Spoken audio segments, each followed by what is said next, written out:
Your site has a 1 month experimental diet.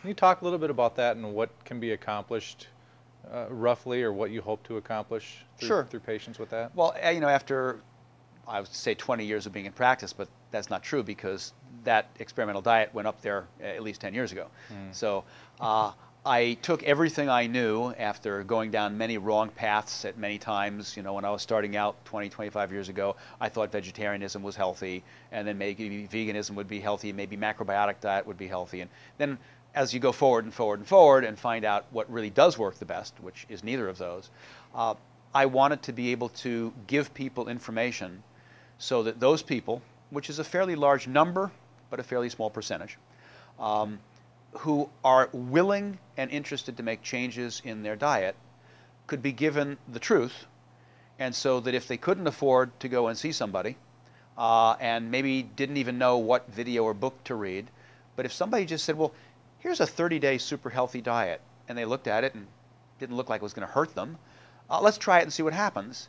I wanted to put that up in such a way that the vast majority of people doing it strictly, and if you've read it, I tell people, if you're not going to do it strictly, don't bother to start.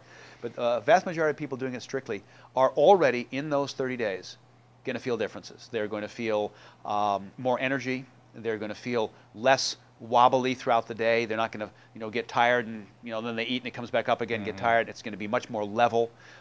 In a lot of cases, some skin conditions might start to get better. Some headaches might go away because some of the major, most likely allergenic foods I've removed. So I just want to give somebody a simple program. These are the types of things, not the things, because different people from different countries eat different foods. Sure. So it's not you have to eat these foods. These are the types of foods we want to eliminate. These are the types of foods we want to bring in. You can decide which ones within that category and eat that way strictly for 30 days and see how you feel. And I get emails from people that I'll probably never meet from countries all over the world saying, just happen to try that experimental diet of yours. Oh my goodness, I've been to fill in the blank, 2, 5, 8, 10 different health practitioners, holistic and regular, and I've never felt this good since I did this. And they want to ask me a couple questions, and I answer them when I have time.